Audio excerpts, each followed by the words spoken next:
During pregnancy के दरमियान उसकी आदतों के अनुसार अगर वो एक्सेप्ट कर लेती है तो उसके एक्टिविटीज़ के कारण डिजीज़ वाले बच्चे पैदा हो सकते हैं।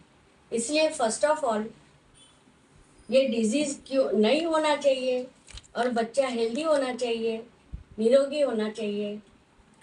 इसलिए ये प्रिकॉशन कैसे लेने हैं और ये चीज़ें नहीं होनी चाहिए, इसलिए मैं ये एक्सप्लेन कर रही हूँ। यानी इन शॉर्ट में कहूँगी harmful activity and the results in the child. यानी फर्स्ट जो है constantly sleeping on her back, यानी अम्बिलिकल जो होती है वो नेक के आजू बाजू अराउंड द नेक हो जाती है, वो नहीं होना चाहिए। इसलिए वो उसके बैक साइड पे सोनी नहीं चाहिए। सेकंड थिंग है जो ओपन एयर में उसने नहीं सोना चाहिए, ट्रैवलिंग अकेला नहीं करना चाहिए, जिसके वजह से मेंटल इलनेस होने की शक्यता होती है। थर्ड वन, वर्बल और फिजिकली अब्यूज होता है, वो एपिलेप्सी वाला बच्चा पैदा होने की शक्यता होती है, पॉसिबिलिटीज होती है। फिर एक्सेसिव कोहैबिटेशन, यानी उसमें रिजल्ट आएगा उसका रूडनेस और लैकिंग विल का आएगा। कांस्टेंट शौक में रहना, दुखी रहना, उसके वजह से वो फियरफुलनेस, थिननेस और शॉर्ट लिव यानी अल्पायुषी होता है। फिर ये थिंकिंग इल ऑफ अदर्स, यानी उसमें एंटी सोशल बिहेवियर, इनवियस और वीक विल्ड वाला बच्चा होता है। स्टीलिंग यानी चोरी करना, लेजीनेस और मलाइशियस यानी दुर्भावना वाला, वैर भाव वाला बच्चा पैदा होता है। गुस्से के इसमें अगर तुम हमेशा रहो तो उसके लिए भी जेलस वाला और गुस्से वाला बच्चा पैदा होता है। एक्सेसिव स्लीप, उसके लिए डलनेस, लेथर्जी और पुअर डाइजेशन वाला बच्चा पैदा होता है।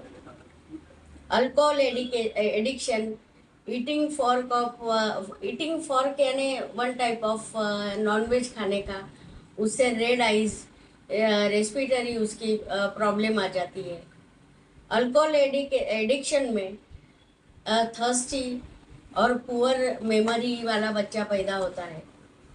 वो फिश खाते हैं, यानी ईटिंग फिश में उसका बच्चा उसकी आइज़ यानी बंद होती है और खुलती है, आइज़ क्लोजर प्रॉब्लम होता है।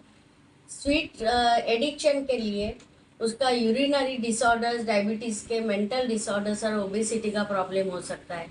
इसलिए मीन वाइल प्रेगनेंसी के इसमें ज़्यादा मीठी चीज़ नहीं खानी चाहिए। फिर खट्टी चीज़ से ब्लीडिंग, स्किन डिसीज़ और आई डिसऑर्डर्स होता है। सॉल्ट एडिक्शन से किडनी और यूरिनरी डिसऑर्डर्स होता है।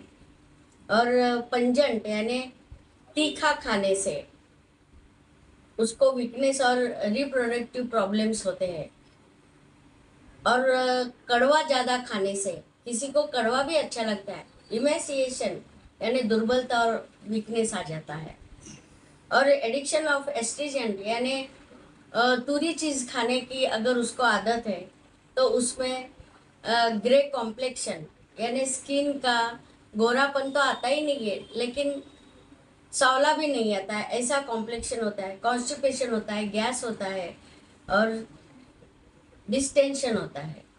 इसलिए ये सब चीज़ें से अगर तुमको बच्चा बचाना हो, कोई भी डिजीज़ ना हो, तो घर के लोगों की बातें सुनो, बुजुर्गों की बातें सुनो और खुद की हेल्थ अच्छी रखो और हेल्दी रहो। Thank you, doctor Sandhya Godkas, MD Ayurveda.